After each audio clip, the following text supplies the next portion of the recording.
Well, as most of you know, my name is Chaudhry, and I'm very happy to be here. I'm excited that you guys are all gathered here today because we're concerned about what's going on in our city, in our town.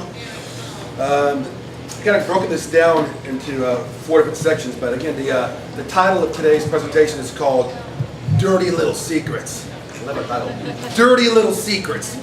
The city council and police are not telling you about the panhandlers and transients in our community. I thought it was a fun, catchy title, but for the record, I just want to go on record as saying this because I think it's very, very important. I'm very supportive of our police department. Even though the officer's at the back of the room right now, he's told me at 1:10 there's a bench warrant for my arrest. He's taking me afterwards, but no, just kidding. I'm very appreciative of our police officers here in town. They do a really, really good job. What many of us forget and don't know is a lot of times our hands are tied, and so they can only do so much within the law. But I am appreciative of what they do, and as a matter of fact, I got some stuff here that's from the police website, information on how to keep your home safe, how to keep your car safe. As you know, there's been an uprising of stolen cars here locally in Woodland. Here's information to help you not get your car stolen. Also, there's information about becoming a neighborhood watch block captain for National Night Out, which is in a couple of weeks. Please look at this material before you leave, so again, you can take it with you and get information for you and your family. So again, I've got this broken up in 4 different sections, and please hold your comments and questions until we're completely done. If you want to meet with me afterwards, you can sign your name here, put your name there. I'll be happy to sit down and talk to you one-on-one. But I want solutions, and I want results. Not 3 years from now or 3 months from now, but next week. Next week. Not 3 years from now, not 3 months from now, but next week. And those results can happen. They can happen. I believe they can happen. So, again, the 4 sections are this. Number 1, I'm going to be talking about what I do in this community. I'll be talking about what you can do in this community. 3, I'm going to be talking about why are these people coming to our community. And then lastly, a couple of solutions that are very, very easy solutions that can be accomplished in a couple of weeks, a couple of months. Some starting in again next week. So we'll get started. So again, what do I do in this community?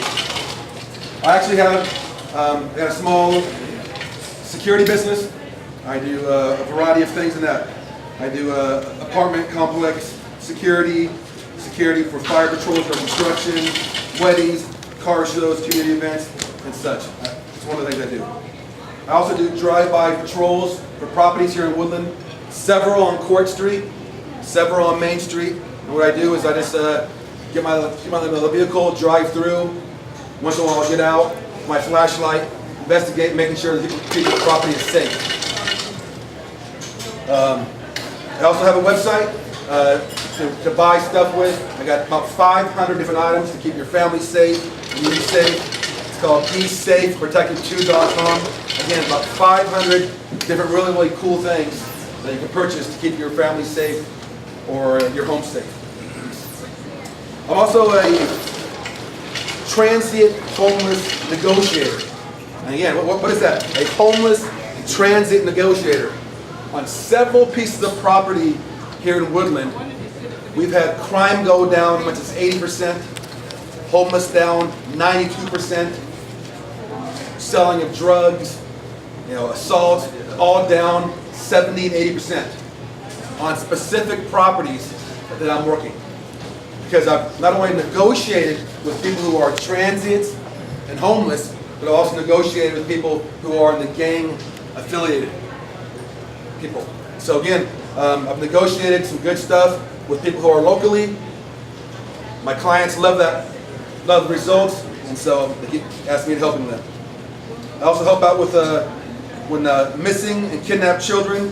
Whenever that happens, my guys immediately get involved. We pass out flyers, make phone calls. We talk to people about their businesses and making sure that everyone's aware of people who have missing children or missing teens in the area. Again, last but not least, I'm also a neighborhood watch block captain and trainer. Again, very, very important.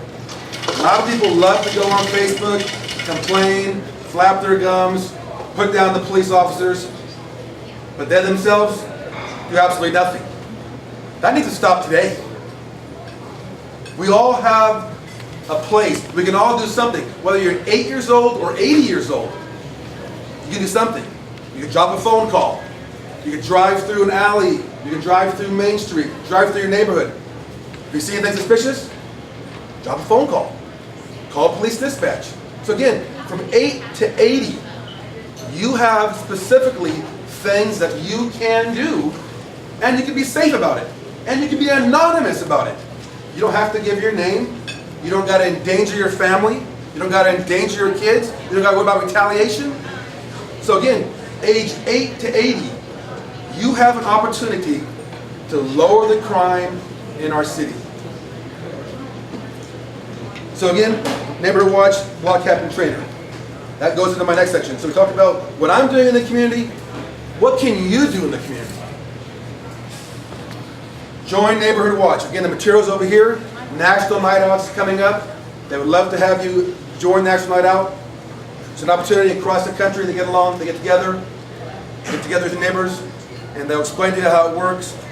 And it's a celebration of your neighborhood and an awareness of people in your neighborhood so you can know how to communicate and talk to people in your neighborhood if something's going wrong, something's going down. Get to know your neighbors. So again, tonight's the last night, by the way, to register. So again, grab one of these pieces of paper, register, take it to the PD today. It's very, very important for getting involved with Neighborhood Watch. Number 2, if you're comfortable when meeting a transient, show them some genuine concern, but take a stand for our community. Ask them how they got here, how long they've been here for, how long they plan to stay for. Again, the key words, if you're comfortable. I'm not saying go out of your way, be unsafe. But again, if you feel comfortable, talk to a transient. Talk to a homeless person. Ask them how they got to our city. Ask them why they are in our city. Ask them when they plan to leave our city. I mean, there's nothing wrong with you talking to some of these people, building some relationships with these people. There's nothing wrong doing that. That's what you can do. Number 3, tell them to pick up the trash around them, even if it's not theirs. Here's the good thing about it. I already have transients helping me do this. Transients and homeless people, they're already cooperating. I got 4 cooperating with me already. You as citizens, you as community members, there's nothing wrong with you guys. Walking up to a transient, walking up to someone homeless and say, by the way, hey, here's a bag for you. Do you mind picking up the trash around you? Let's be honest, we're giving you free food. You're not paying for rent. You're begging for money. It's a scam, most likely. But do you mind picking up around you? Usually they're pretty cooperative. So again, I'm calling that program, as I was talking about in the solution time, it's called Grab a Bag program. Grab a bag. I carry bags in the back of my vehicle. I'm handing out bags to people who are transients, people who are homeless. I don't want to see used condoms and gross stuff and shirts and used shopping carts and sleeping bags and shirts and diapers and all kinds of stuff. And syringes too. So again, if you and I all carry bags, hand those out to people, tell them, clean up the area around you. And listen to this, I'm going to get the PD involved.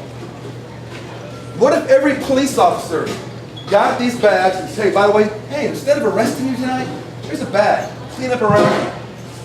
Let's get these police officers working with this also. Every police officer set up plastic bags, they can give them to these transients, make them clean up their mess. Because I'm tired of it. You're tired of it. Right? We're tired of it. We're tired of the garbage. We're tired of the trash. Grab a bag program. We're going to get bags for all these police officers. They can pass out bags and ask these guys to pick up the trash around them. Whether it's theirs or not, they can do it. We can enable them. We will encourage them. So again, it's called the Grab a Bag program. Let's see here. I think this is very important. Whatever San Francisco's doing, whatever New York's doing, whatever Sacramento's doing, we need to do the exact opposite. They're screwing up. Sacramento, they're screwing up. San Francisco is so bad that people are homeless and transients 3 feet high. And you actually gotta walk around them.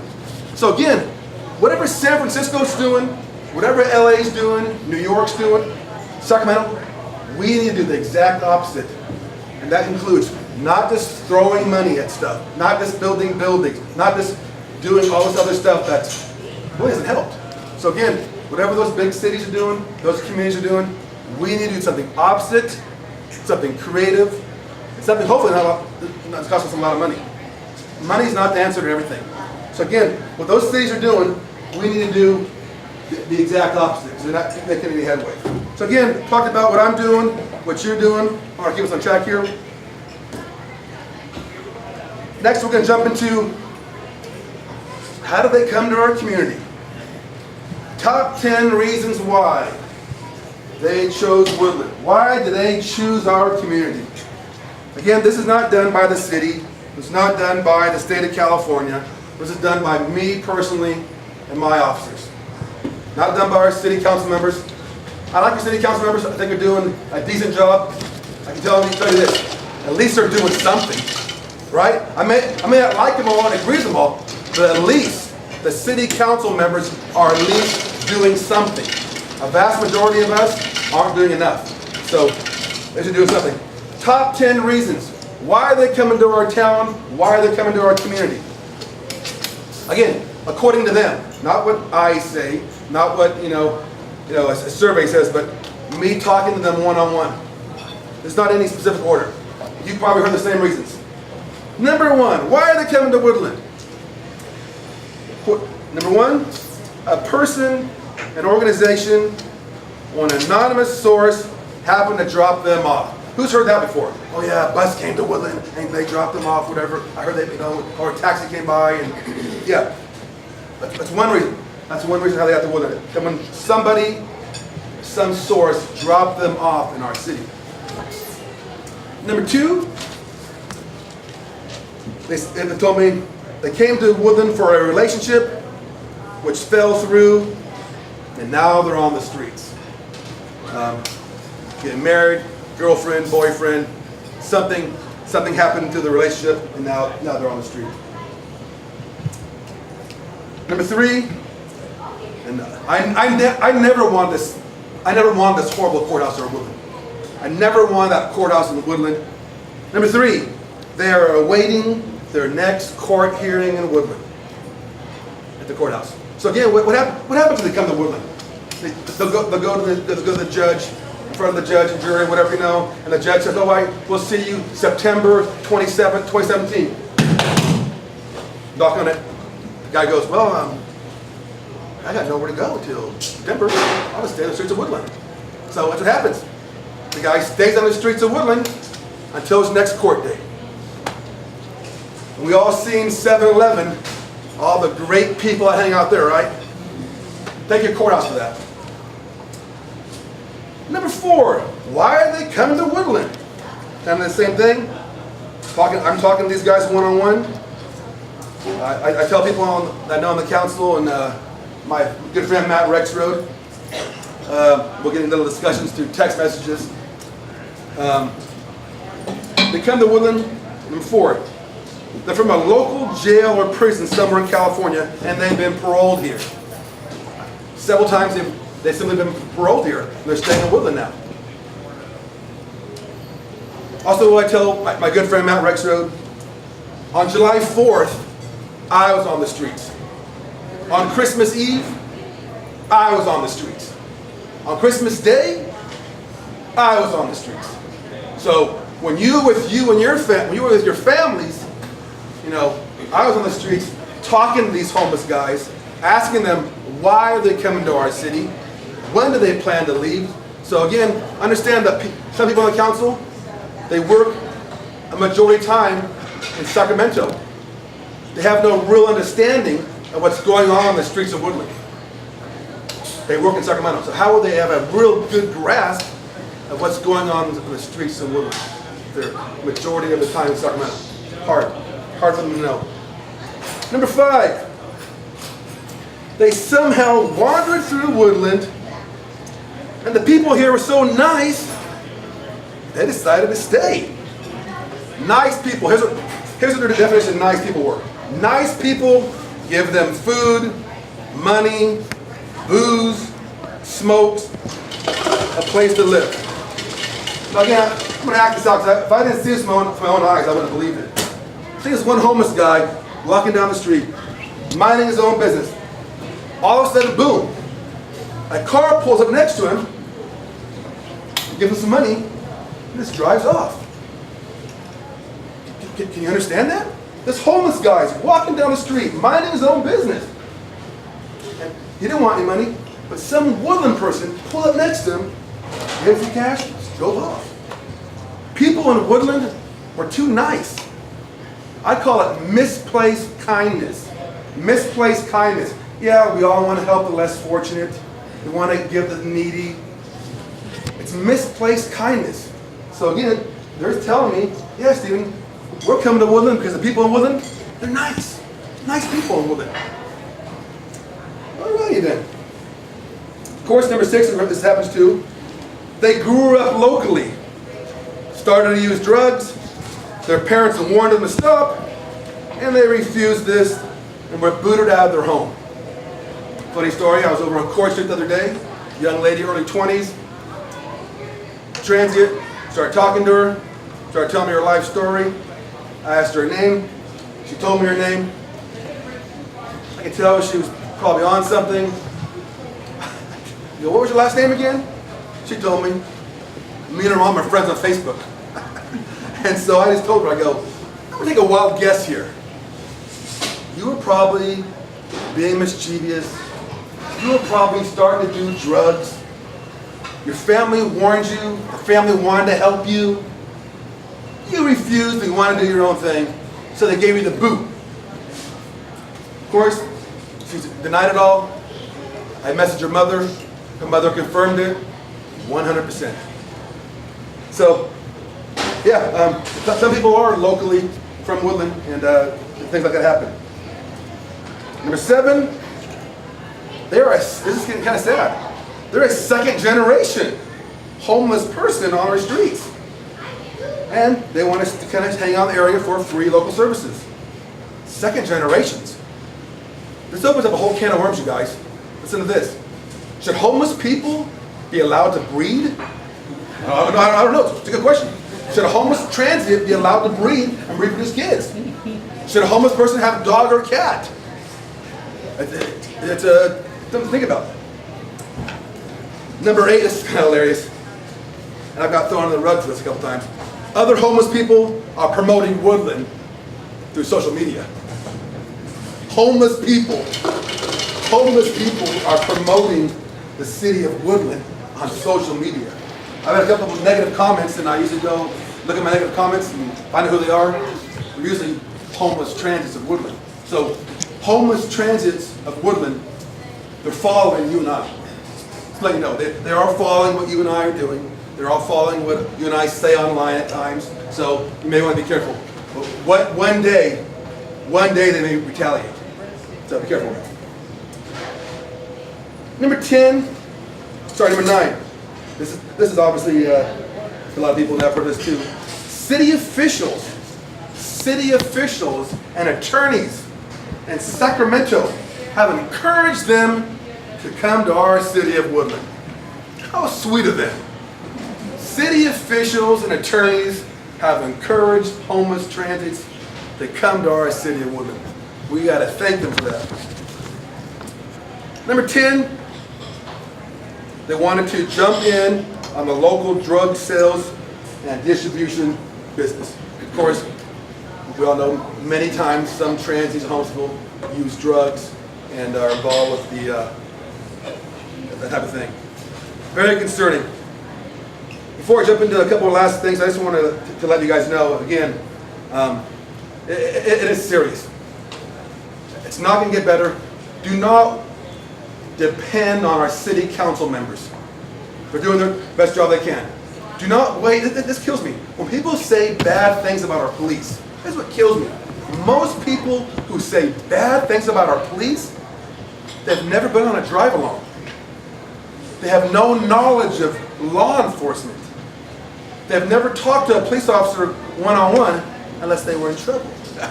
So again, most people that say really, really bad things about our police officers have no idea what they're saying. Yes, they make mistakes once in a while. They're human once in a while, of course, always. But again, the police officers, they're doing the best they can. Do not expect a couple dozen police officers to protect a city of 60,000. That's stupid. I'm going to say it again. Do not expect a dozen or so, 2 dozen police officers to protect a city of 60,000. That's stupid and foolish. We all need to do our part, whatever it is. Whether you're age 8 to 80, you can help the place out. Get involved with your neighborhood watch program, make some phone calls. You certainly should have police dispatch phone number in your cell phone. Not 911. But what's the police dispatch? 666-2411? 666-2411. That should be in everyone's cell phone. 666-2411. Everyone's cell phone, including your kids. Whenever something's going crazy, whenever you see something wrong, something questionable, you should be calling it. You should be assisting with our police department. But again, don't count on a couple dozen police officers protecting our entire city. That's your job. It's my job to do our part. We got to help out, and there's creative, inexpensive, and safe ways of doing that. That will bring no danger to your family. There's no chance of retaliation. There's safe things to do. Also want to note my interviews with these people on the street. Not one person has told me this, by the way. Not one person has said to me, no, the reason we're coming to Woodland because of Fourth and Hope. That's the reason we're here. No, Fourth and Hope is a great organization to help people help themselves. The ones that want help, the ones that want to get off the street, the ones that want help with their drug addiction, Fourth and Hope, Walter's House, they're there to help. But again, no one's coming simply for Fourth and Hope. So I thought that was interesting because again, I was kind of like going, is Fourth and Hope attracting these people here? Not really. Not according to the people I've talked to. Let's get to some fun solutions. I mentioned one solution to you already. It's called the Grab a Bag program. How hard can that be? Passing out plastic bags to people who are transients, to homeless. Walking up to a homeless person, saying, hey, by the way, here's a bag. Hey, would you mind like cleaning up around you? I talked to 4 people, 4 homeless transients, out of uniform, by the way, and they're more than happy to help. You know why? Because they think we as normal people look down upon them. And some of them, they want to live a decent life, and they don't want to be categorized as horrible, nasty people. So again, several of them will cooperate, and several of them will pick up around them. So again, give these guys an opportunity. Let's try to at least reduce our amount of trash in our city. And I'll encourage our police officers, go to the chief. Hey, maybe the police officers can also pass out these bags. Again, Grab a Bag program. Second one, very, very important one. This is going to take a little bit more effort on the kind of the part of the city, but it can be done. Other cities and places have done it. Let's make Main Street, let's make downtown Woodland a homeless and transient-free zone. Say, well, that can't be done. What time? They go, you know what's legal? What's legal is this. What's legal is what the judge says, the jury says, and what the attorneys sell them. That's what's legal in this country. We think it's all these nice rules and regulations and laws. No, there's not anymore. What's legal in this country is what the judge, what the jury, and what the attorneys sell. Right? That's what's legal in this country. Let's get that through our minds. So again, why not make downtown Woodland, let's start downtown Woodland, transient and homeless free zone. We have smoke-free zones in our parks. We have drug-free zones in our school areas. Can we make downtown Woodland transient and homeless-free? You bet your ass we can. If we gotta hire attorneys to make it happen, we can get some attorneys on our side. Let's not spend millions on a building. Let's spend some money on some legal help and make Woodland, the downtown area, at least transient and homeless-free, at least downtown. Let's start there. That won't hurt anything. And by the way, we're not hurting anyone's feelings. We're not doing anything illegal. We're not being cruel or unkind, but it's a possibility. So again, grab the bag program. Downtown Woodland, transit free, we can do that. Last one, I believe we can cut homelessness by 50% by a month. Here's what's happening. Not a fun name for it, not a fun name for it. But what's happening is a lot of our transients, they're getting booze. They're walking in the liquor stores, they're going to Rite Aid, they're going to Romy's, they're getting booze, and they're being sold booze illegally. They're walking in the store already inebriated, and they're being sold more booze. A girl mentioned this a couple days ago from Rite Aid, saying this poor homeless person cussed her out because the service is slow and she's inebriated, but they were selling more beer. What if as a community, we went over to Romy's, we went over to Rite Aid, one of us said, by the way, Mr. Store Owner, we know you're illegally selling booze to transients. They're walking in here inebriated, and by the way, it's illegal. You guys need to stop selling booze to transients, otherwise we're going to blast you on Facebook.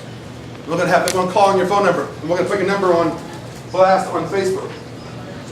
And so, again, if all of us went to one of these stores, talk to the store owner or the store manager, and said, by the way, stop selling to transients. Because we have people in the community, we know what you're doing. We know what you're doing. And we have people sitting in the parking lot, ready to videotape a homeless person leaving your store, and they're drunk. And you're selling them to these people illegally. We shut down the booze, make it difficult for them to get booze, they will go elsewhere to get the booze, preferably in another city. Very legal, very ethical, nothing wrong with doing that. I actually had this pursued through ABC, Alcohol Beverage Control. You get this printed out on their webpage. Talks about frequently asked questions. Here's one question. May an habitual drunkard or obvious intoxicated person be sold beverages? No. Every person who sells, furnishes, or gives, or causes this beverage to be sold, furnishes them, gives away alcohol beverages to an habitual drunkard, to any obvious intoxicated person, is guilty of a misdemeanor. So again, we don't got to make up new laws. We don't got to spend millions of dollars on this, millions of dollars on that. There's laws in the book right now that our officers could enforce, but again, they're short in demand. But you and I can enforce them. You and I can go talk to the manager. You and I can go talk to the store owner and say, by the way, we know what you're doing. We know what you're doing, and it's going to stop. If it's not going to stop, I'm going to post your picture online, I'll post your phone number online, and we'll be calling you every single day. But again, we, as regular people, can minimize the homeless situation by we close down the booze for these guys, we will go elsewhere to find it. So again, it's all done through laws already on the books. So again, we really need to get together as a community, come together and say, by the way, we've had enough. Let's figure out some solutions to minimize homelessness and transit in our community. Again, going into these stores, grab a bag program, making homelessness and transit, homeless transit free zone here, right here, Woodland, on Main Street, Court Street, downtown. And again, if we got to get legal help to do that, that's what we need to do. Those are the three main solutions I got for you. Last but not least, I wasn't going to mention this morning, but call it bad timing, call it what you want to. But again, unfortunately, I became a victim the last 8 hours of a homeless person that I trusted, a young lady who read stories to, she was age 5, tried to encourage her to do the right thing. She came in my home.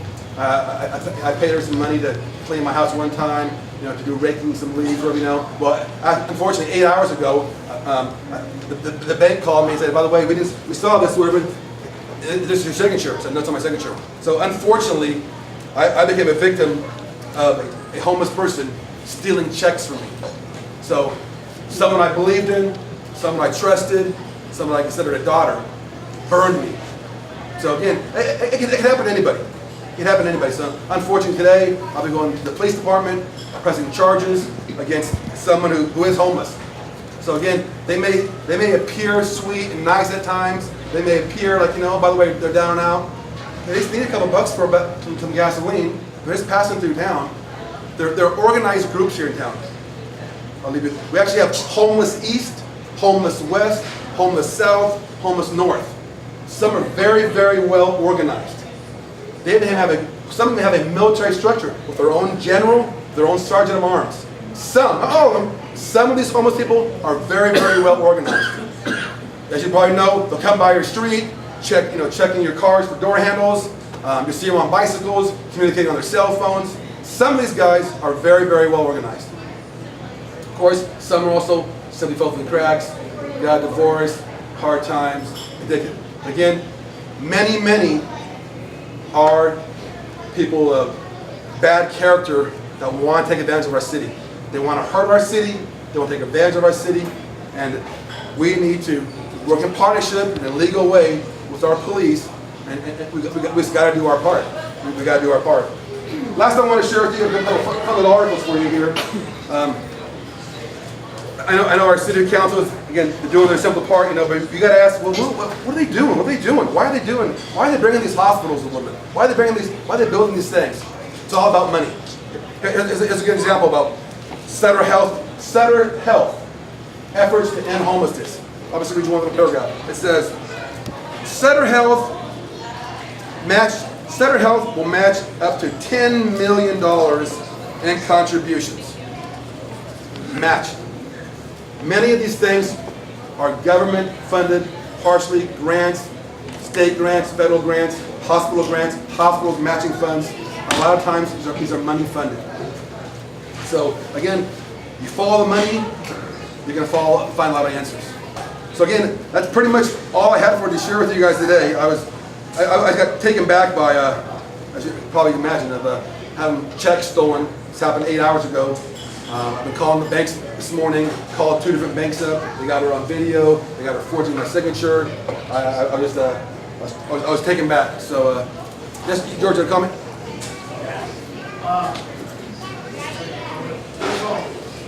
Thanks, Stephen, for bringing this to us. I also want to thank the city council members who are here. Wait. Oh, sorry. One thing I'd like to say is, not all homeless are bad. Absolutely. Okay, we got kind of 2 different groups. The other people are homeless because they're down on their luck. They lost their job. They're divorced. Can't afford to make it. Whatever. But then you got the tweakers. A whole other group of people. Now, not every homeless is the one breaking into your car, breaking into your house, and whatnot. Yes, they may be sleeping in front of Kathy's listings, and those people do need help. Fourth and Hope is there to help them. But people don't go to Fourth and Hope, and I don't work for Fourth and Hope. I'm just a regular citizen by you, but I actually went and talked to Fourth and Hope one day. And I've done a ride home. And I've talked to these homeless people. I had the officer driving to Freeman Park, where I walked up, and as soon as we pulled up, out of a group of 10, 5 of them ran right away. Then we went to City Park. We're out of a group of 7, 2 of them ran right away. So I stopped talking to these people. And yeah, Steve's right. They're here because we have a nice town.